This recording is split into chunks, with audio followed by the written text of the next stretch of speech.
Kent, I know we're not excited to talk about this one. I'm Elijah mad. Hawkins is leaving Minnesota. They do add the Oregon transfer, Brennan Rigsby. He was a solid contributor for Oregon this year. I think Ken Palm had him like 12 to 16% or something like that contribution. So not a starter per se. He did start 13 games, but not a starter per se. But he was a contributor for the team. Ken, let's start with Elijah Hawkins first, and then we'll get into some Brennan Rigsby because I know you're probably hurting like me. Elijah Hawkins gone. How does that make you feel? I'm still mad. I'm actually mad at Elijah Hawkins. And I don't know if I'm like really just mad at him personally or just about the situation, but like I tweeted I've been lied to. And I don't like being lied to by anybody. And when Elijah Hawkins tells me he's coming back, and when Ben Johnson quote tweets it and says boom or whatever he put when he's coming back, and gets me all excited about one of my favorite players returning to a school that I'm getting super excited about. And I come on this podcast and I tell everyone Minnesota is going to make the tournament next year and make a run. And then the next day, Elijah Hawkins says, I'm just kidding. I'm actually entering the transfer portal. Yeah, I'm a little upset, Elijah. You know, if you could not do that, that would be really helpful. And, I'm still holding out hope a little bit.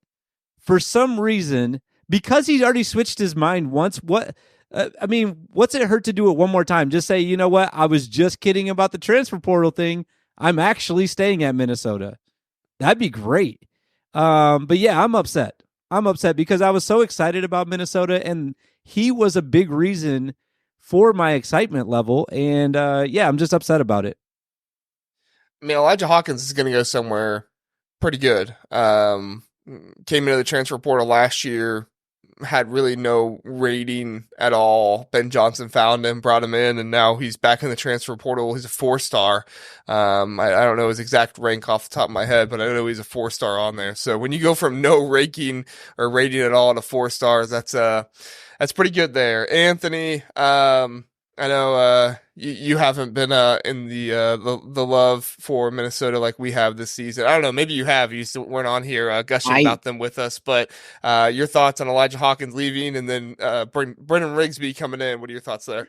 Yeah, this is definitely a downgrade. Elijah was awesome. He was great to watch. I was going to say, Kent, tell us how you really feel. You know, like I totally understand it. You know, it's hard to, come from the basement of the Big Ten to build up as much as you have. You need a piece like Elijah Hawkins to stay.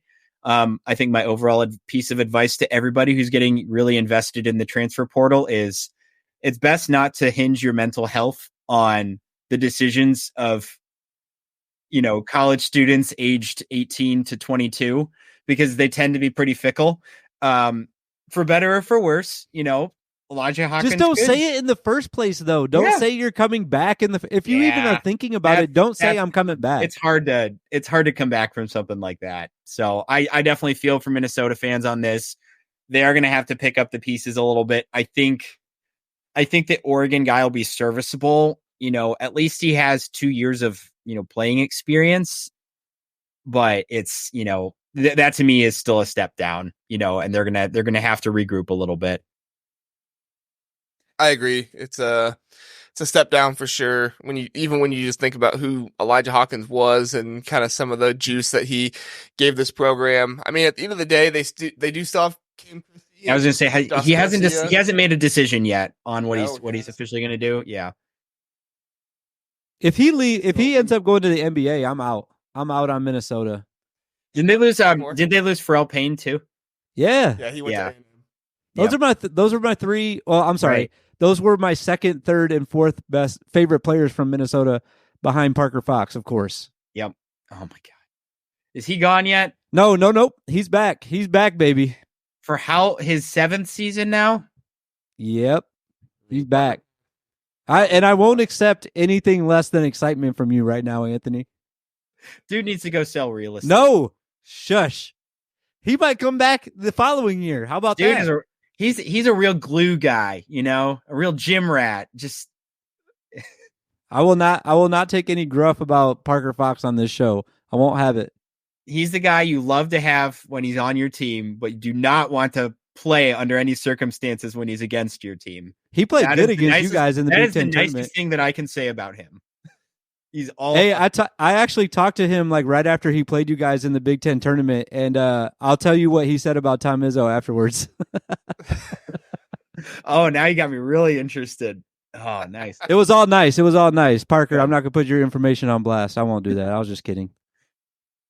In that thread, they interviewed Zach Edey a bunch of questions about, like, if you can't pick Purdue, which Big Ten team has best uniforms, best stadium, best coach, whatever.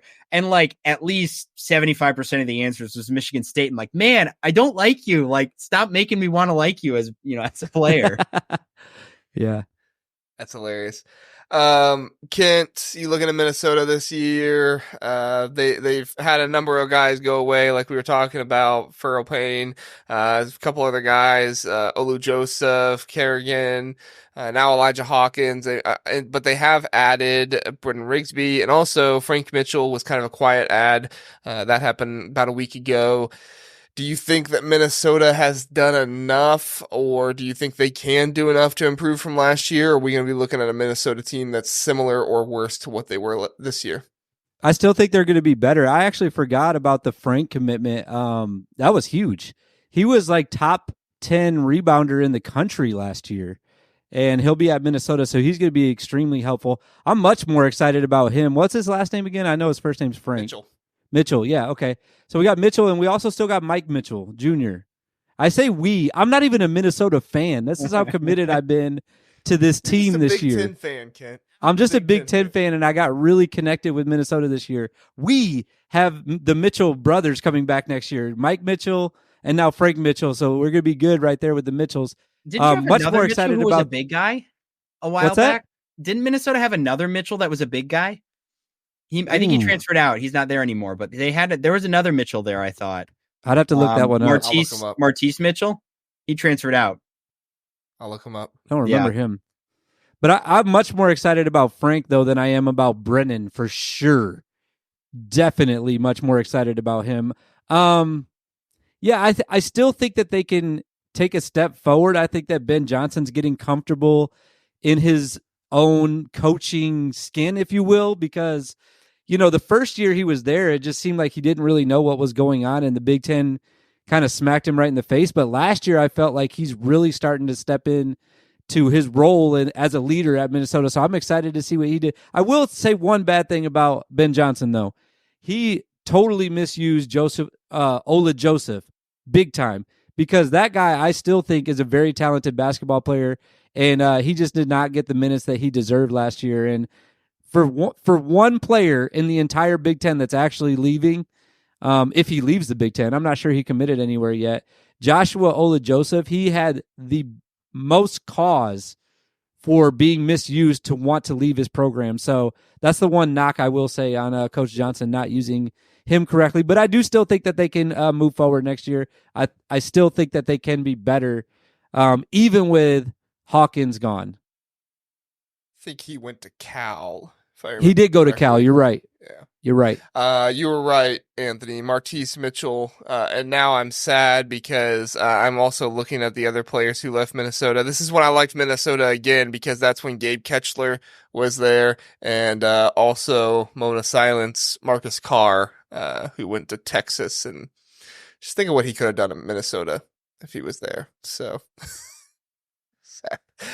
your thoughts, Anthony, if Minnesota can do enough to improve from last year with what they've been able to keep and hopefully add.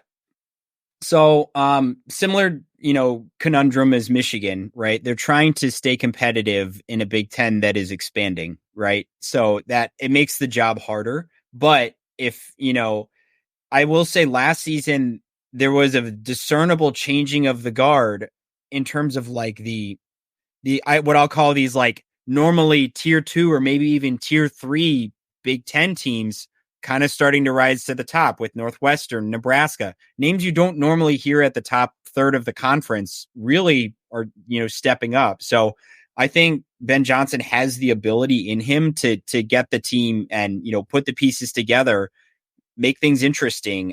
Does he have the ability to do that? Absolutely, he does. I like him. I want to advocate for him. I want him to succeed. I don't have a beef with Minnesota. So it's there. You never know. Like on paper, Nebraska is a team that should have had it put together for a while, and then the pieces finally fell into place. And Hoiberg figured it out there. So why can't Ben Johnson do the same? That's my. I hope he can. It's more fun to see a little bit more parity in the conference. I had so much fun following Nebraska last year. I think a lot of people did, right? They were so easy to root for. So I think if Minnesota does something similar to that, yeah, of course I'm gonna root for them doing that. Minnesota fan Dave, haven't seen you in a while. Thanks for being here. He says, hard to keep players when you have $1 million, to work with compared to other schools that have 5 million to work with. Who was it that said they had 5 million? Was that Kansas? Wait, so Dave just answered the question I was asking earlier. How do we know how much money these schools have? How is he sure about that? All about those numbers? I think that's conjecture, but I would say, but if you were to tell me that Minnesota has a fifth of NIL to work with that, say, Kansas has, I'd believe you. I don't know if they can publish the number. I think it's really complicated. I'm not a legal accounting expert by any means, but I think it's hard. It's going to be hard to regulate all of that. If you post a number online, if you turn it into a GoFundMe, I think the whole NIL situation, it's really, really tricky to try to regulate, and to ask the NCAA as a governing body to be the one to do it does not exactly give me a lot of confidence.